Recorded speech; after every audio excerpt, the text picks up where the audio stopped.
que não seja a minha voz que se imponha, a única a ser ouvida, mas que a tua voz, que fala mansa e suavemente aos nossos corações e mentes, como um cicio suave, seja ouvida, compreendida, acolhida e obedecida.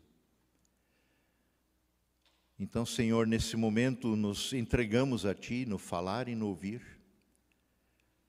para que nos abençoes e o Senhor tenha plena liberdade de trabalhar na vida de cada um de nós aqui, para a glória, honra do Teu santo e eterno nome. E é em nome de Jesus que pedimos e desde já agradecemos. Amém.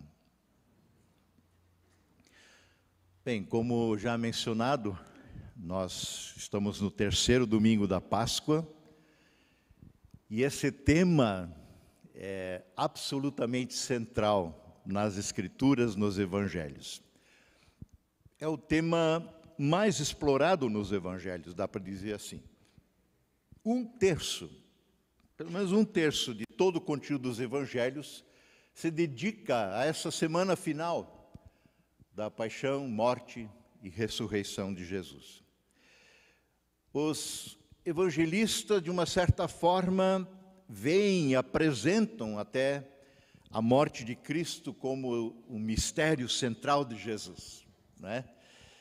Como eu mencionei antes na leitura de Lucas 23, mas também em Marcos 15, na narrativa da crucificação de Jesus, uma pergunta ali é respondida ao pé da cruz por um estrangeiro, um centurião, um soldado, um oficial romano, que não tem nada a ver com essa história. Mas ele responde uma pergunta que sistematicamente aparece no Evangelho de Marcos. Quem é esse? Quem é esse? Quem é esse Jesus que anda sobre a água, que acalma a tempestade, que multiplica pães, que ressuscita mortos, que perdoa pecados? Quem é esse cara? Com que autoridade fazes essas coisas? Muitas vezes lhe foi perguntado. E é um estrangeiro que responde em Marcos 15, 39, verdadeiramente este era o Filho de Deus. Apenas 2 dos 4 evangelhos falam do nascimento de Jesus. Mateus e Lucas. Marcos e João, não. Os 4 evangelhos falam de modo resumido, por assim dizer, da sua ressurreição e ascensão. Mas os 4 evangelhos narram em detalhes, muitos detalhes, todo o processo da paixão e morte de Cristo. Aquela última semana é intensamente abordada.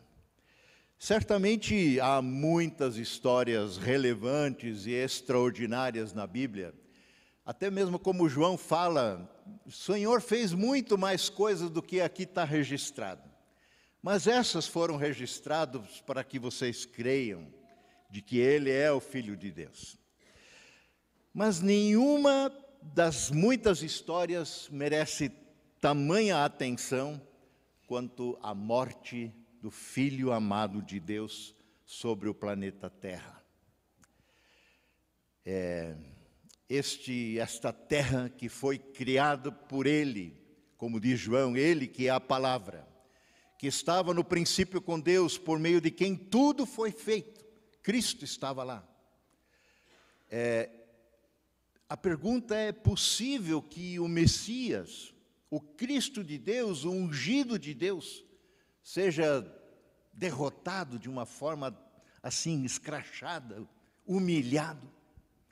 É possível que o próprio Filho de Deus seja crucificado numa das piores mortes já inventadas pelo homem para torturar alguém, a tal ponto que o Império Romano não permitia que cidadãos romanos fossem crucificados. Era uma morte destinada apenas para estrangeiros. Veja que a própria natureza, como a gente leu um pouquinho lá em Lucas, entrou em convulsão por assim dizer, diante da morte do Senhor, do autor da vida, como ele é chamado. O chão tremeu, as rochas fenderam, se partiram, os sepulcros se abriram, mortos ressuscitaram, o véu foi rasgado, de alto a baixo, lá no templo, o véu que separava um lugar especial, o Santo dos Santos, lugar de manifestação de Deus, que só o sumo sacerdote podia entrar uma vez por ano, mediante sacrifício, pelo seu pecado e pelo do povo.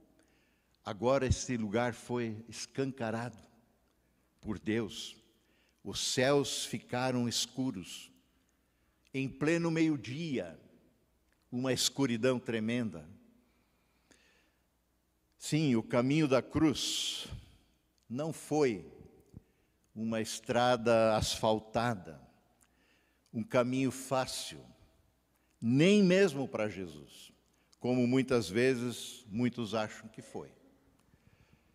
A gente está tão habituado com a história da crucificação, e ela é tão central que a gente sempre de novo faz referência a ela, mas eu digo, nunca falamos demais lembrando pelo que Jesus passou, por você e por mim.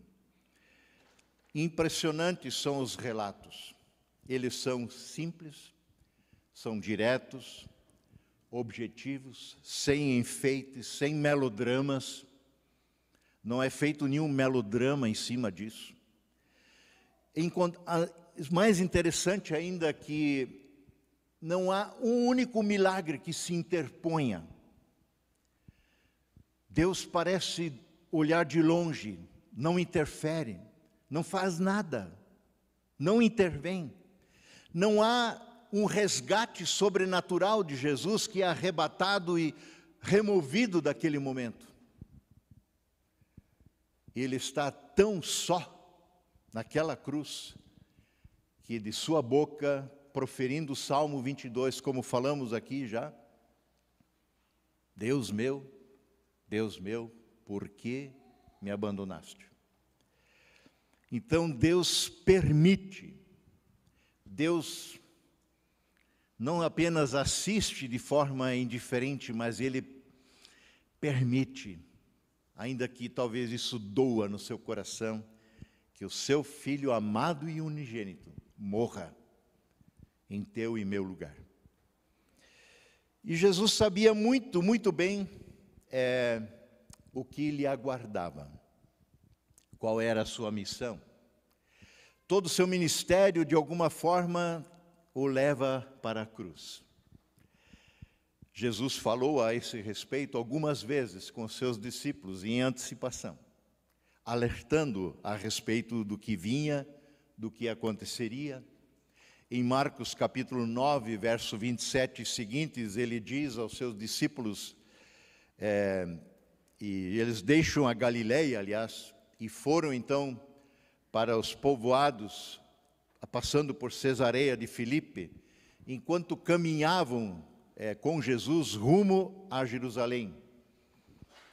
Nessa conversa, nessa vinda para Jerusalém, para a sua semana derradeira, Jesus pergunta aos seus discípulos: quem as pessoas dizem que eu sou? Quem as pessoas dizem que eu sou? E os discípulos responderam o que as pessoas acham.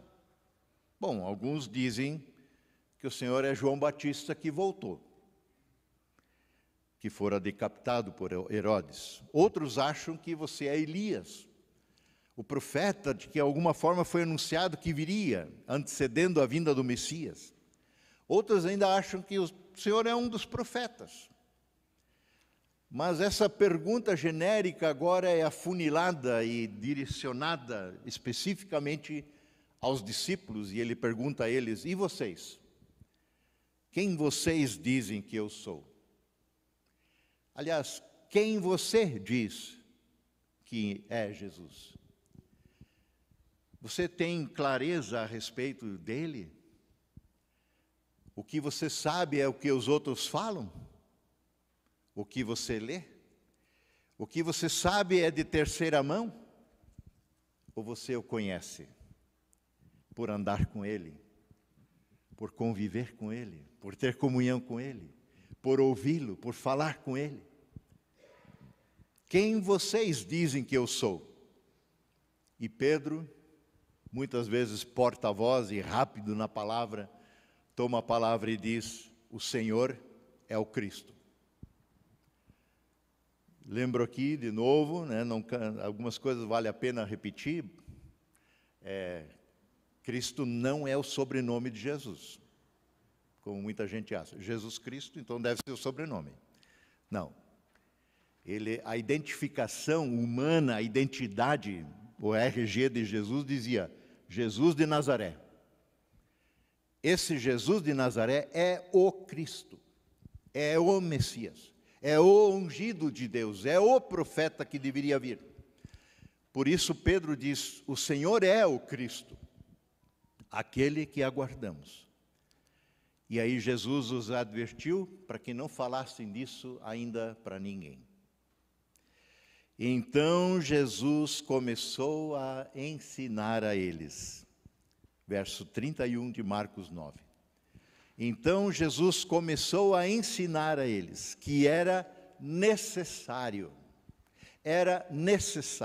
imprescindível, que o Filho do Homem, como Jesus falava de si, sofresse muitas coisas, que ele fosse rejeitado pelos líderes do povo de Deus, líderes religiosos, que ele fosse rejeitado pelos principais sacerdotes que pastoreavam este povo, que ele fosse rejeitado pelos mestres da lei, os professores desse povo, que deveriam falar das Escrituras, que deveriam apontar a partir das Escrituras para o Cristo que vem, e deveriam ter identificado esse Cristo.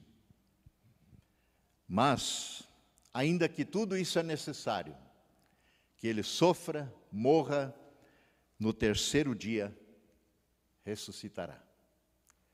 No terceiro dia ressuscitará. E aí Marcos diz uma coisa, verso 32.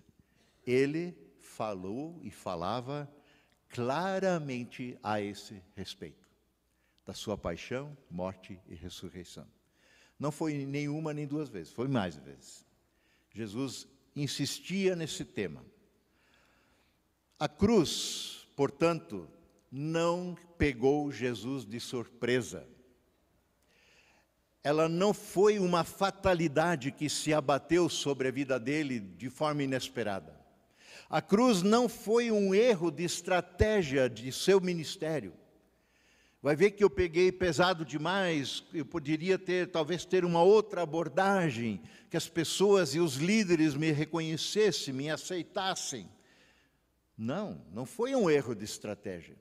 A cruz também não foi uma vitória dos líderes religiosos sobre aqueles a quem eles odiavam, a quem invejavam, a quem queriam ver morto há muito tempo.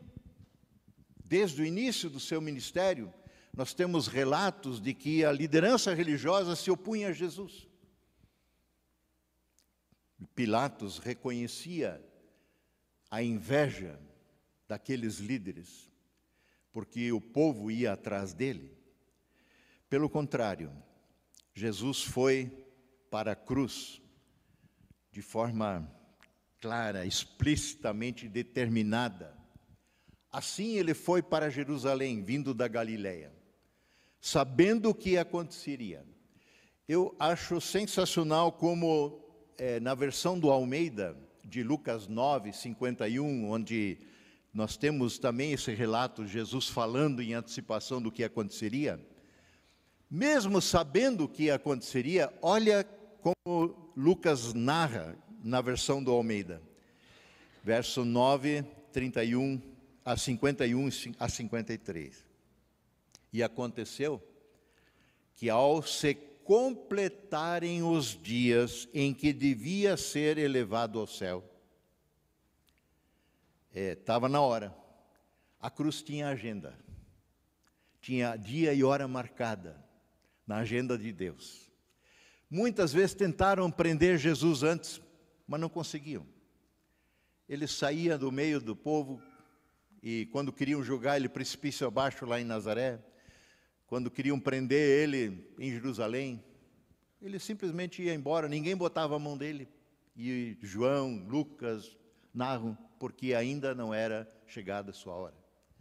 E agora diz aqui, ao se completar os dias em que ele deveria ser elevado ao céu, assunto ao céu, no caso crucificado, manifestou no seu semblante, dava para ver na sua cara, a intrépida resolução de ir para Jerusalém.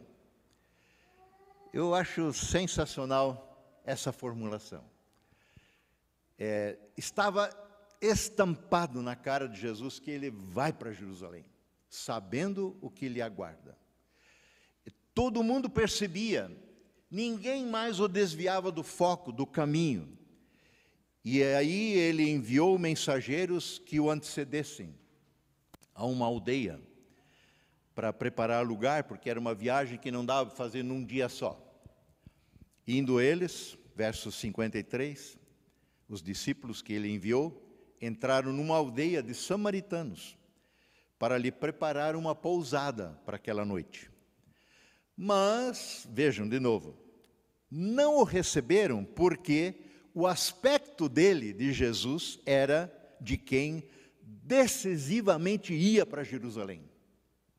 E os samaritanos não eram muito achegados nos judeus que cultuavam em Jerusalém, porque eles tinham o seu templo no Monte Gerazim, concorrente, por assim dizer. Mas os samaritanos percebiam na cara de Jesus, ele está determinado em ir para a morte, para Jerusalém. Jesus sabia que seria a sua morte. Então, nada, nem ninguém poderia desviar Jesus do seu caminho para a cruz. Mas não faltaram tentativas de desviá-lo. Uma delas partiu de um dos discípulos mais importantes do seu time de 12. Numa dessas ocasiões, quando Jesus falava a respeito do caminho da cruz, da necessidade de morrer, necessidade de passar por esse momento, em Marcos 8, aliás, Marcos 16, Mateus 16 e Marcos 8, estou trocando as duas passagens, são a mesma passagem. Pedro chama Jesus à parte, retira ele do montinho dos discípulos, chama ele à parte, e começa a repreender Jesus, meio dar de dedo nele. Nunca, Senhor, isso nunca te acontecerá. Ir para Jerusalém, sofrer, morrer, não. Não é possível. Isso não vai te acontecer. Nós vamos cuidar de você. Deixa com a gente, eu mato no peito essa. Pedro era meio assim. Naquela ocasião, Jesus faz uma das mais severas advertências que ele já fez a uma pessoa. Ele faz a Pedro. Verso 33 de Marcos 8, Jesus se vira, fica de costas para Pedro, olha para os seus discípulos, porque eles tinham ido um pouco à parte, e ele repreende a Pedro e diz: afaste-se de mim, Satanás. Ou, numa versão um pouco mais literal, para trás de mim, diabo. Ele chama Pedro de diabo nesse momento, de Satanás.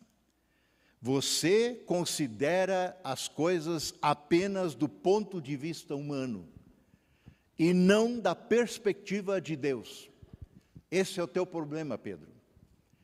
Você quer me beneficiar de alguma forma, me proteger, mas você está pensando em você. Você não quer me perder, você me quer por perto. É uma perspectiva egoísta, é uma perspectiva humana. Não é a perspectiva de Deus para aquilo que haveria de acontecer. A paixão e morte de Cristo, na perspectiva de Deus, é doação, é oferta, é sacrifício. Porque Deus amou ao mundo, lemos aqui, e Ele amou de tal maneira que Ele deu o seu Filho. Jesus é dádiva de Deus. É o Cordeiro que Ele mesmo providenciou para ser sacrificado uma e definitivamente por todos nós. Mas O que há de tão grave em se querer o bem de Jesus, como Pedro queria? Naquela ocasião, Pedro estava sendo um porta-voz do próprio diabo, que queria afastar Jesus daquela morte de cruz. Assim como lá no início, já nas tentações, lá no deserto, foram tentações que colocavam exatamente em dúvida a filiação, se tu és filho de Deus, se tu és filho de Deus. E essa voz continua soando em torno da cruz, quando Jesus já está pendurado. Se tu és filho de Deus, por que não desce daí? Salva-te a ti mesmo e a todos nós, e nós vamos crer em você. Mas porque ele de fato queria nos salvar, ele permaneceu naquela cruz. A cruz de Cristo precisa ser encarada do ponto de vista de Deus. A cruz de Cristo é projeto de salvação. É projeto de salvação. Não é acaso. Não é uma fatalidade. E Jesus tinha um só propósito em mente: o caminho da cruz, por mais angustiante que fosse. Assim que ele entrou em Jerusalém, Jesus é saudado no Domingo de Ramos por uma multidão que estende seus mantos, o acolhe com palmas e aclama em voz e multidões, saudando como bem-vindo Rei de Israel. E o texto bíblico diz: Hosana, salve, bendito que vem em nome do Senhor, bendito Rei de Israel. O Rei de Israel montado num jumentinho, cria de jumenta. Pois é, a motivação daquele povo não era o verdadeiro senhorio de Cristo, do seu reino, do reino de Deus. Mas tudo isso aqui está um pouco torto na cabeça dessas pessoas por não compreenderem as Escrituras e verem no Messias um Salvador terreno, uma solução para os meus pepinos do dia a dia. E diz assim o texto de João 12, muitos, como tem problema com esse senhorio de Jesus, muitos tinham visto, por exemplo, quando Jesus mandou Lázaro sair do túmulo e o ressuscitou dos mortos.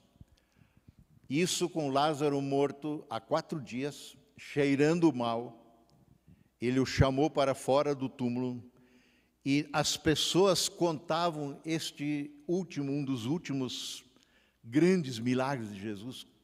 Isso se espalhou assim como fogo em palha seca. As pessoas contavam. E essa multidão que ficou sabendo disso, muitos saíram ao encontro de Jesus, porque tinham ouvido falar desse sinal de João, verso 18. Então os fariseus, os líderes religiosos, disseram uns aos outros: não dá para fazer nada. Vejam, o mundo todo o segue. O mundo todo vai atrás dele. Naquela ocasião, tinha alguns gregos que chegaram e procuraram uma mediação através de André e um outro discípulo, porque queriam falar com Jesus. E Jesus meio que não dá bola para estes gregos interessados nele. E ele se volta para a multidão e fala mais uma vez a respeito da sua morte. João 12, 23 e seguintes. E Jesus respondeu a esse pedido para falarem com ele. Chegou a hora, de novo, chegou a hora, esse é o momento, o Filho do Homem, como Jesus fala de si, de ele ser glorificado. A cruz é um momento da glória de Deus. Eu lhes digo a verdade, diz Jesus. Se o grão de trigo não for plantado na terra e não morrer, se ele não morrer, ele fica só. Mas sua morte do grão de trigo, porém, produzirá muitos novos grãos. Jesus, como grão de trigo plantado por Deus, ao morrer, produz muitos grãos novos. Nova vida em Cristo. Nós fazemos parte dessa colheita extraordinária de Deus por meio da fé. Mas ele segue. Quem me ama, aliás, quem ama a sua vida neste mundo, a perderá.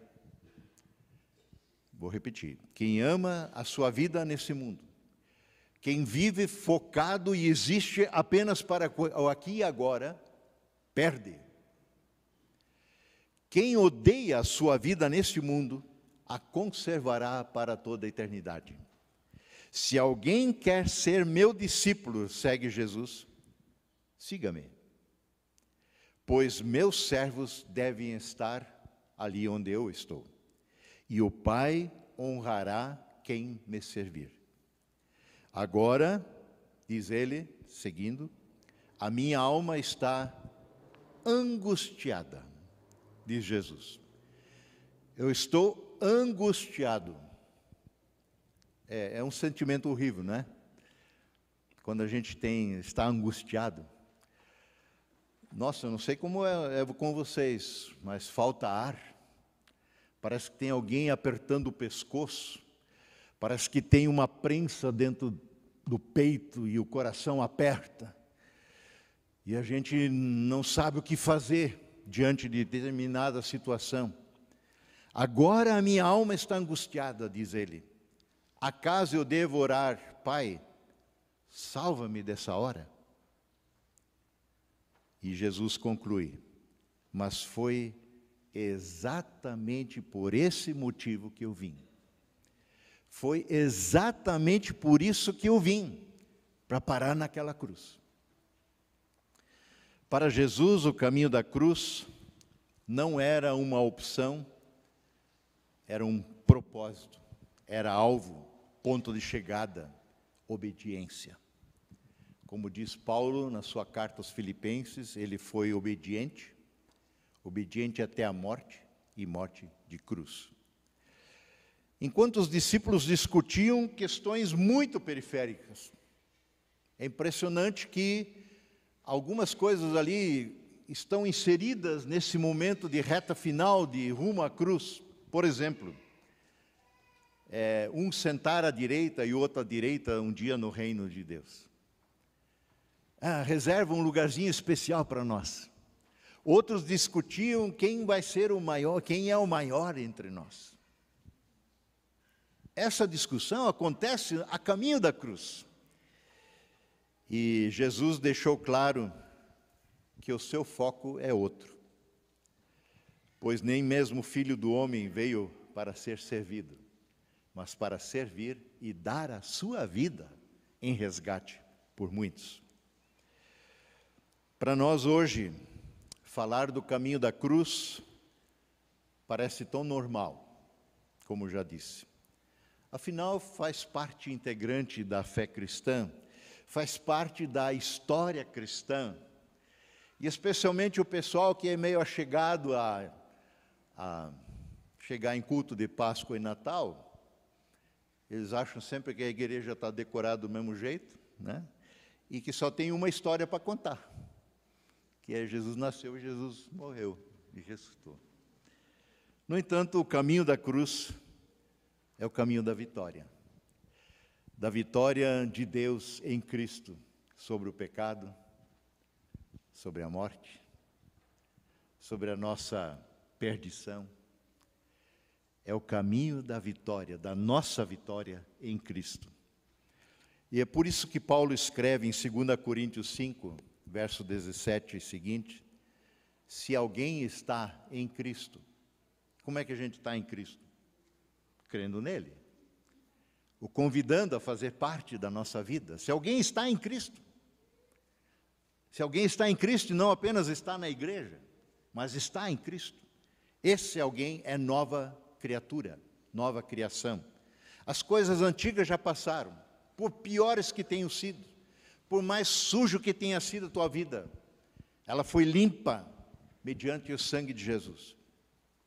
Tudo isso provém de Deus, diz Paulo, que nos reconciliou consigo mesmo por meio de Cristo e nos deu o ministério, o serviço da reconciliação. Ou seja, que Deus em Cristo estava reconciliando consigo o mundo, não levando em conta o pecado dos homens e das mulheres.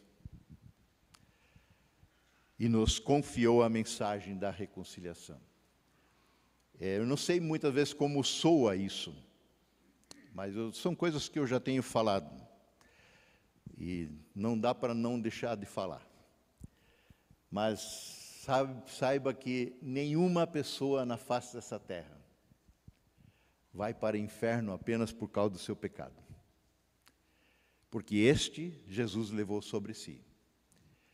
A gente lê muitas vezes João 3,16, porque Deus amou o mundo para que todo que nele crê não pereça, mas tenha vida eterna. Mas a conversa continua. E ele coloca duas condições.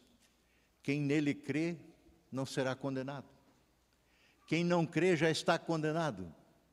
Não por causa do seu pecado, porque não crê no unigênito Filho de Deus. Porque ali Deus deu tudo para pagar a nossa culpa.